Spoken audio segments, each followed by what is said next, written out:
Hello मेरे प्यारे भाइयों एवं बहनों, स्वागत है आप सभी का हमारे YouTube चैनल माँ कोचिंग सेंटर पे। तो चलिए आज हम लोग देखते हैं चैप्टर 13 का, है ना, MCQ question, objective question maths का देखेंगे हम लोग। ठीक है, चलिए तो देखिए ये हमारा चैप्टर पृष्ठीय क्षेत्रफल और आयतन। क्या?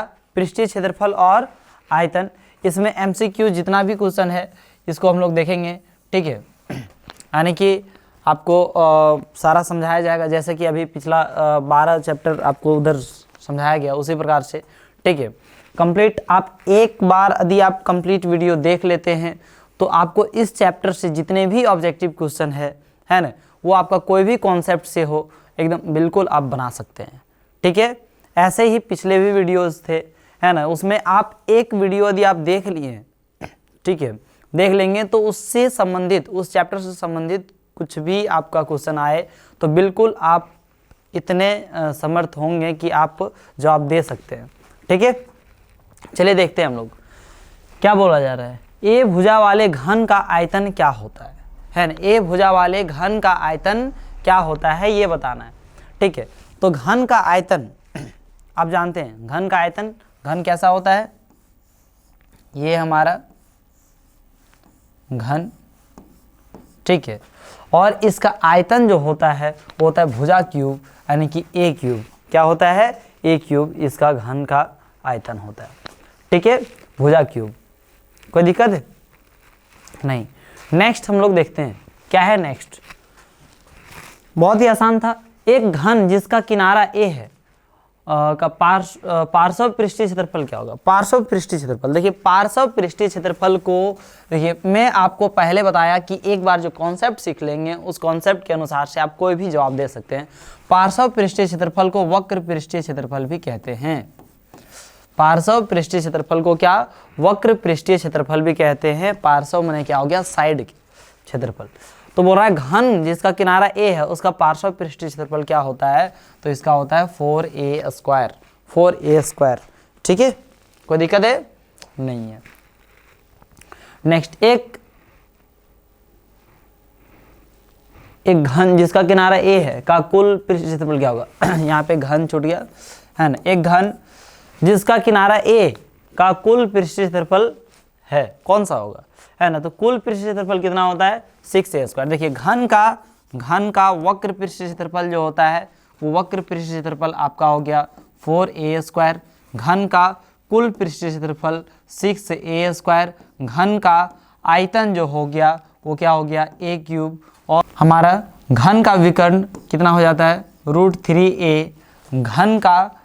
घन का हो गया ये सारा कुछ। अब हम लोग निकालेंगे कि इसका यदि वर्ग का देखते हैं तो वर्ग के बारे में तो पहले पढ़े हुए थे, लेकिन वर्ग का विकर्ण बता देता हूँ मैं, √2a।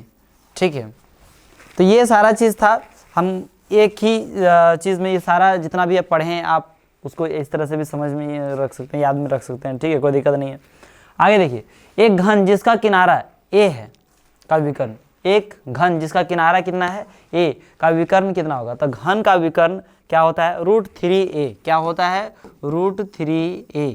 ठीक है, ये जो हो जाएगा हमारा option number A4, Amarendra Baahubali is the correct answer. ठीक है, एक घनाभ, अब किसकी बारी आई? घनाभ। एक घनाभ जिसकी लंबाई L, चौड़ाई B और ऊंचाई h है का संपूर्ण पृष्ठीय क्षेत्रफल है ना। इसका देखिए, अब घनाभ का मैं सारा बता देता हूँ, उसके बाद जो भी टिक होगा आप लगा दीजिएगा। घनाभ का वक्र पृष्ठीय क्षेत्रफल होता है 2 × L + B × h। क्या है ना? वक्र पृष्ठीय क्षेत्रफल, घनाभ का वक्र पृष्ठीय क्षेत्रफल क्या होता है आपका? 2 × L + B × h। घनाभ का कुल पृष्ठीय क्षेत्रफल होता है 2 × LB + BH + HL। ठीक है, ये होता है क्या? घनाभ का कुल पृष्ठीय क्षेत्रफल। घनाभ का आयतन जो है वो होता है L × B × H। ठीक है, घनाभ का यदि विकर्ण निकालते हैं तो होता है √L² + H² + B²। ठीक है, इन सभी को जोड़ दीजिए, है ना, स्क्वायर करके, और ये क्या हो जाएगा? विकर्ण। विकर्ण माने क्या?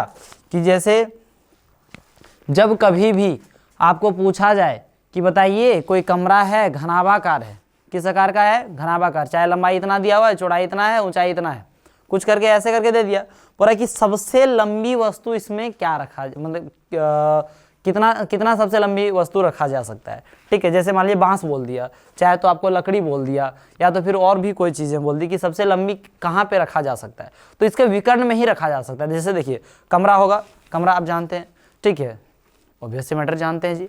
ठीक है, तो सबसे ज़्यादा देखिए मान लीजिए कि इस कोने से ऊपर के यदि उस कोने तक लेके जाएं, ठीक है, तो यहाँ से हमारा वो कोना ये सबसे लंबा होगा, इसको विकर्ण कहेंगे।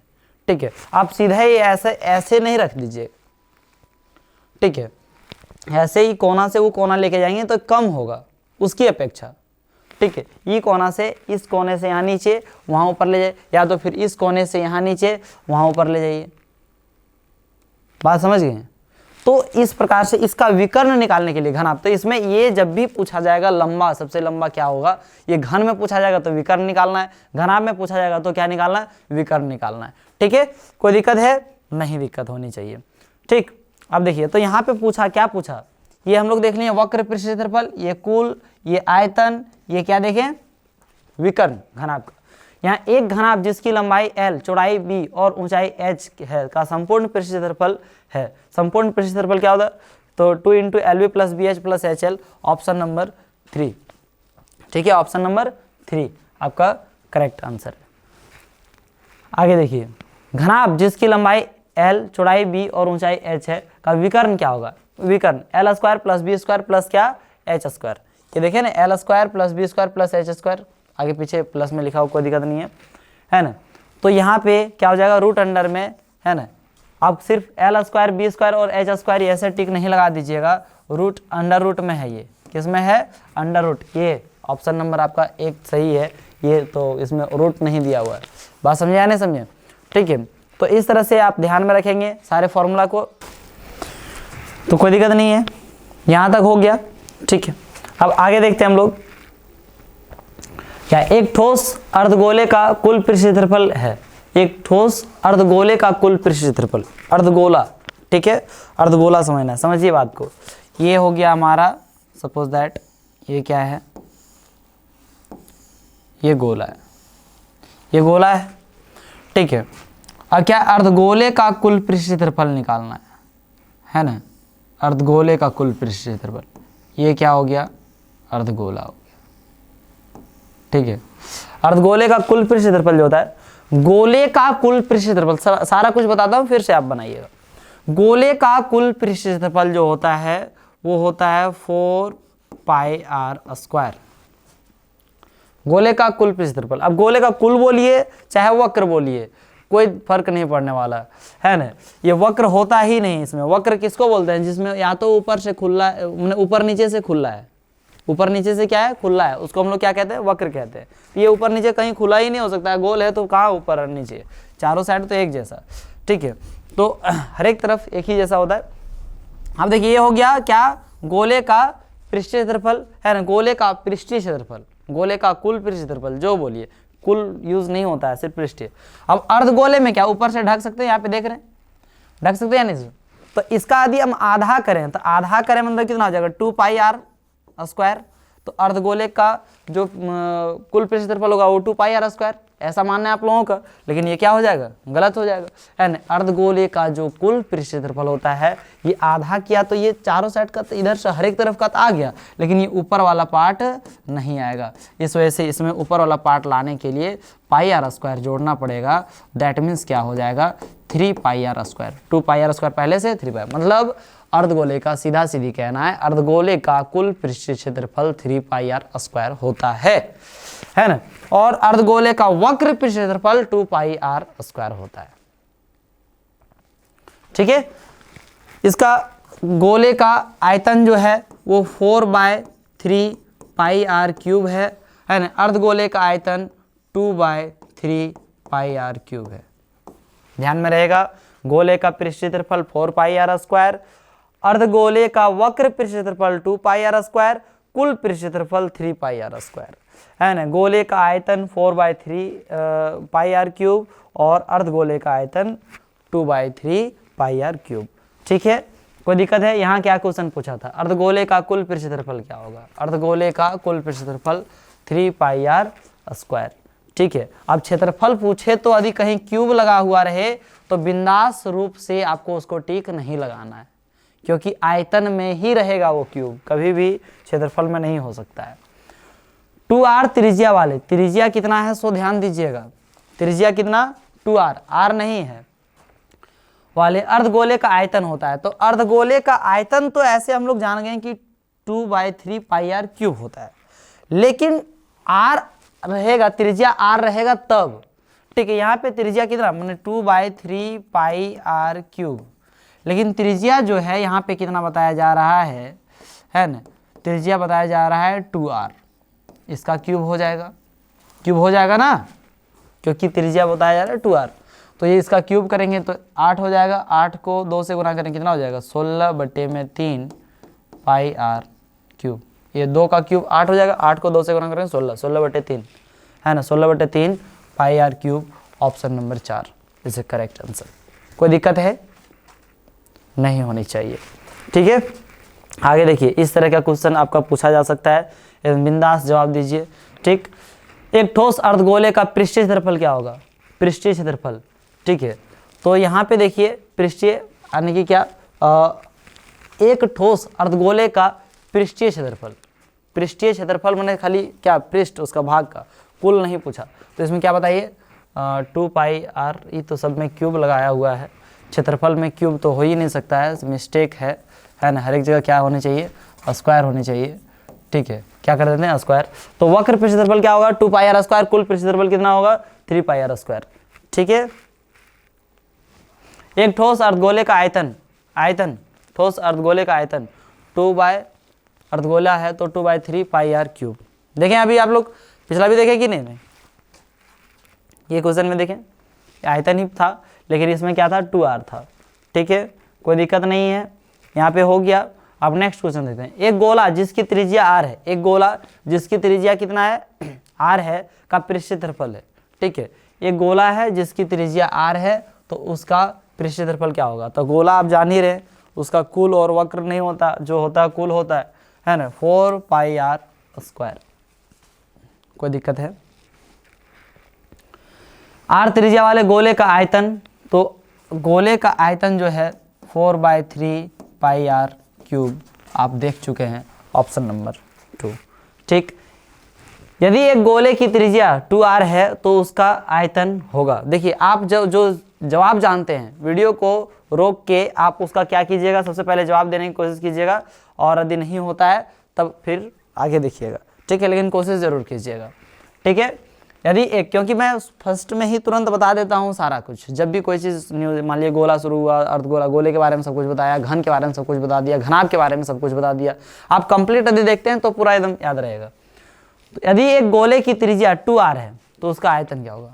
यदि एक गोले की त्रिज्या कितना है 2r है ना, गोले की त्रिज्या है 2r तो उसका आयतन कितना होगा? तो आप जानते हैं 4/3 पाई आर क्यूब होता है गोले का आयतन। अब गोले का आयतन ये 4/3 पाई आर क्यूब होता है, तो r के जगह पे हम लोग रखेंगे, क्या रखेंगे है ना 2r रखेंगे, 2r का क्यूब करेंगे तो कितना हो जाएगा 8r क्यूब, होगा या नहीं होगा है ना। 8 को 4 से गुना करेंगे तो 32 है ना, 32 पाई आर क्यूब बटे में 3 आ जाएगा है ना। ऑप्शन नंबर क्या डी आपका करेक्ट आंसर होगा, ऑप्शन नंबर 4।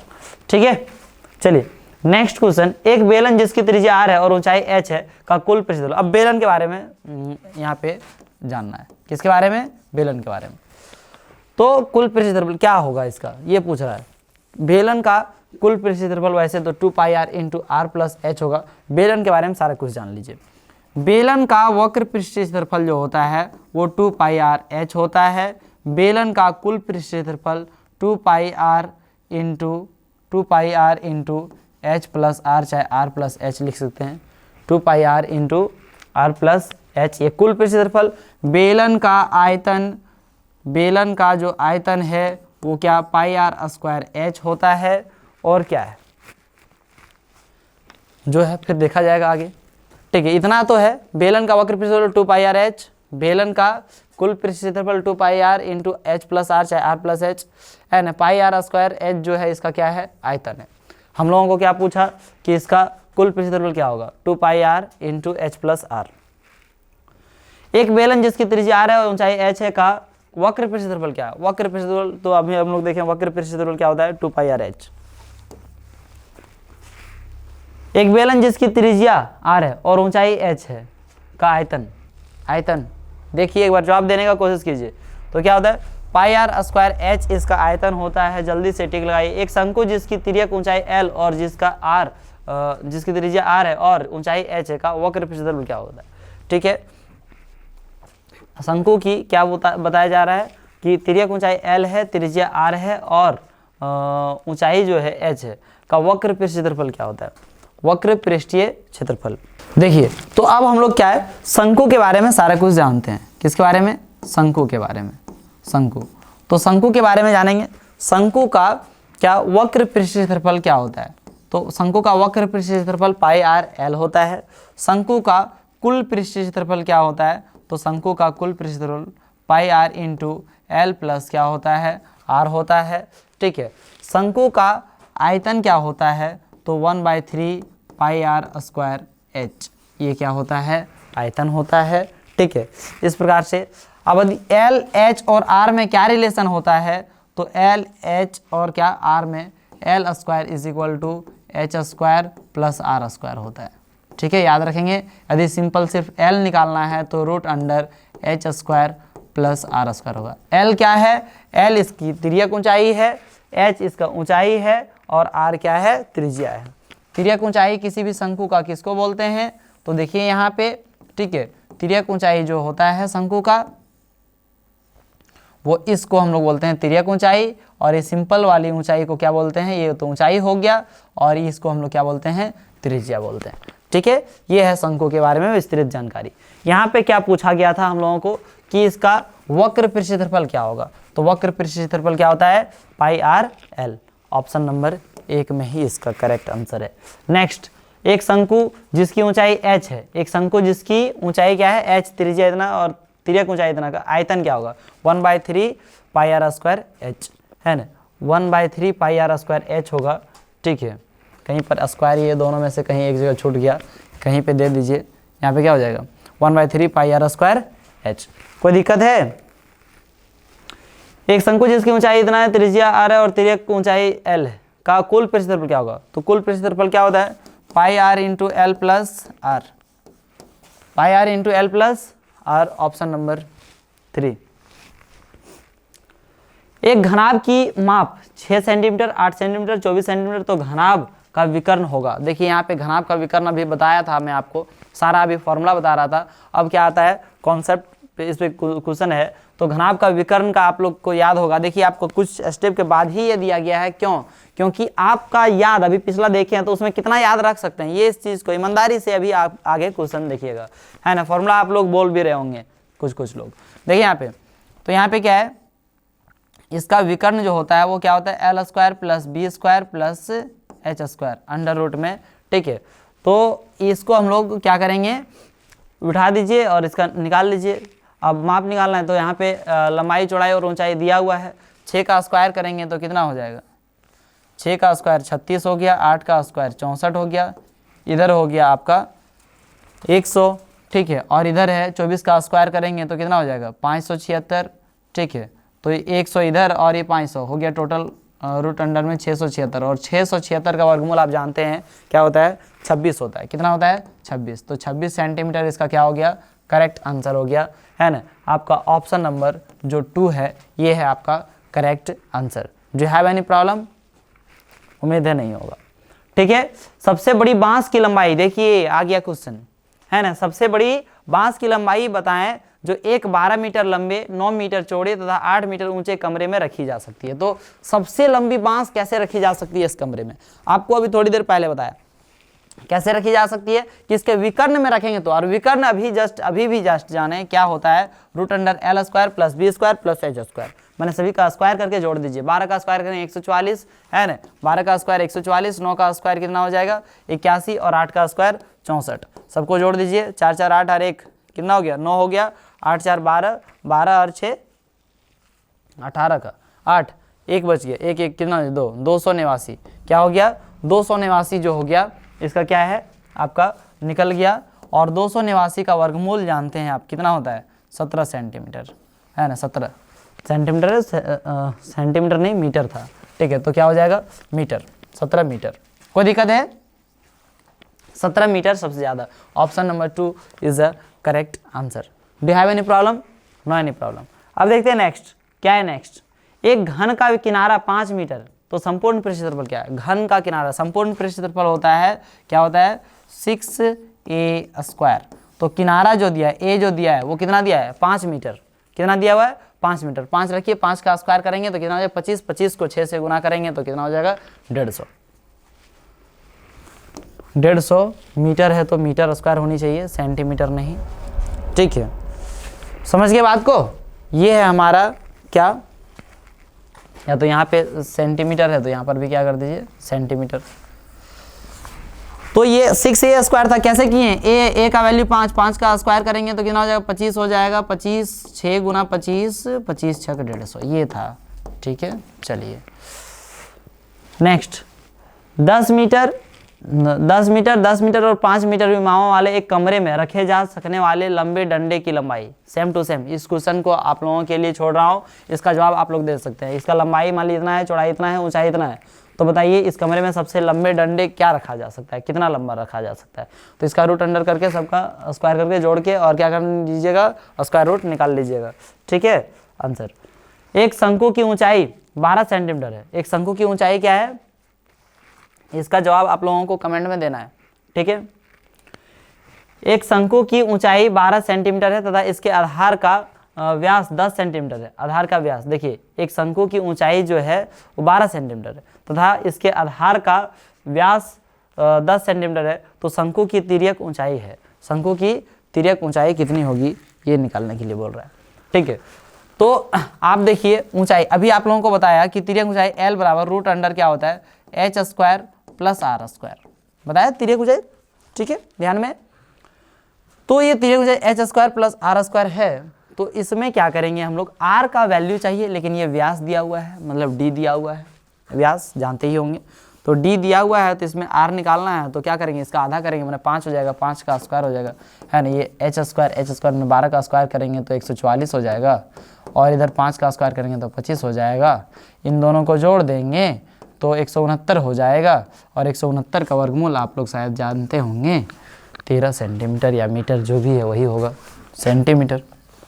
इसकी तिर्यक ऊंचाई कितना हो गया 13 सेंटीमीटर हो गया। कोई दिक्कत है किन्हीं को? नहीं दिक्कत है, ठीक है। अब नेक्स्ट क्वेश्चन देखते हैं क्या है। नेक्स्ट क्वेश्चन जल्दी से समझिए।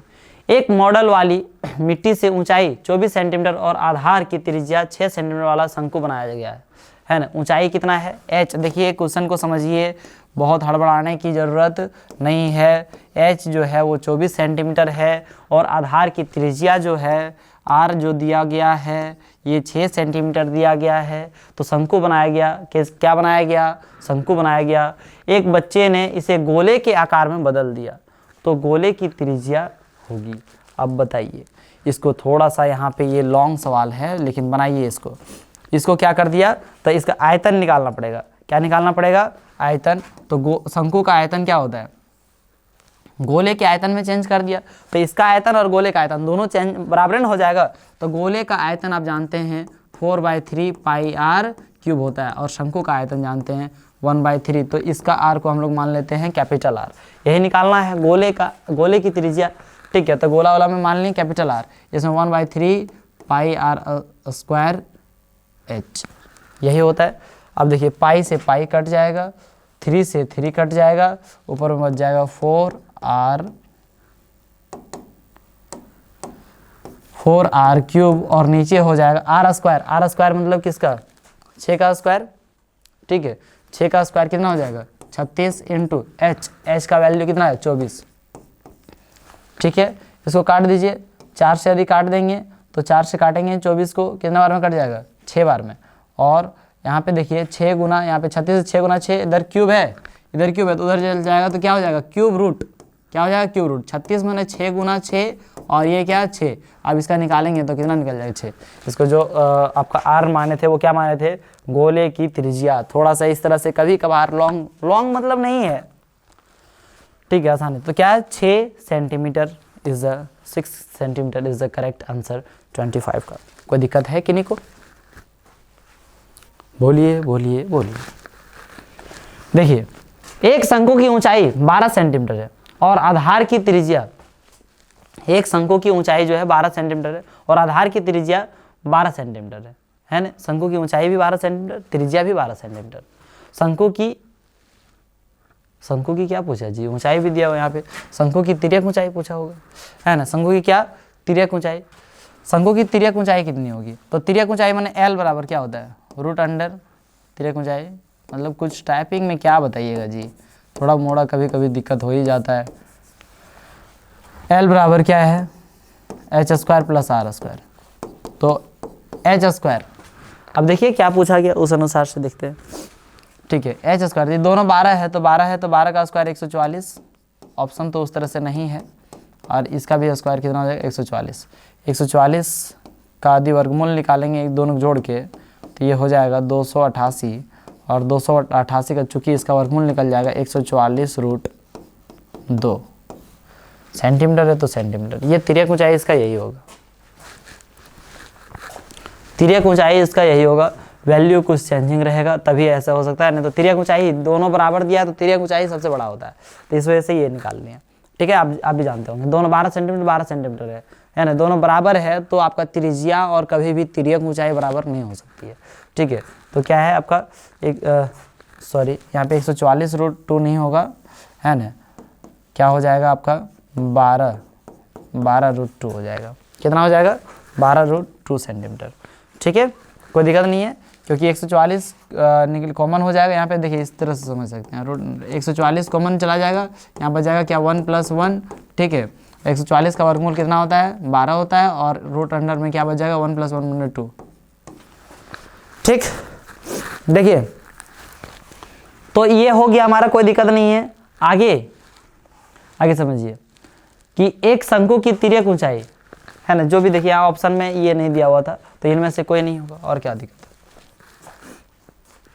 एक शंकु की तिर्यक ऊंचाई 20 सेंटीमीटर है, आधार की त्रिज्या 12 सेंटीमीटर है। शंकु की तिर्यक ऊंचाई कितना है 20 सेंटीमीटर और आधार, तो L² = H² + R² होता है, ठीक है सर, बहुत बढ़िया होता है। तो शंकु की ऊंचाई याद कीजिए, मैंने H निकालने के लिए बोल रहा था, H निकालने बोल रहा था, R प्लस में इधर माइनस में हो जाएगा तो L² माइनस क्या हो जाएगा R², है ना। इधर रूट में ये स्क्वायर में तो किस में आ जाएगा रूट में, तो इसमें रूट में कर देंगे L² - R² और ये क्या चल जाएगा रूट में, है ना। L का स्क्वायर मतलब किसका, तिर्यक ऊंचाई का स्क्वायर करेंगे तो कितना हो जाएगा 20 का स्क्वायर 400, है ना।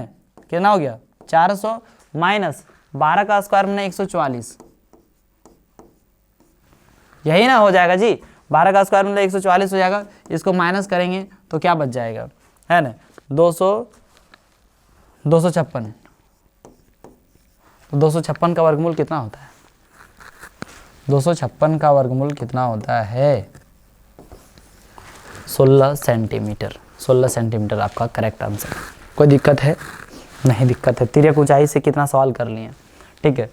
क्या लिखा गया है, बड़ा शंकु के छीनक के आकार के एक गिलास का संपूर्ण पृष्ठ क्षेत्रफल है। क्या पूछा गया, समझिए बात को, कि एक छिन्नक है, यहाँ से छिन्नक, थोड़ा सा परिवर्तन छिन्नक के बारे में, ठीक है। तो छिन्नक के बारे में सारा चीज़ जान लीजिए कि छिन्नक का जो क्या होता है आपका इसका कुल पृष्ठ क्षेत्रफल वो क्या होता है πL इंटू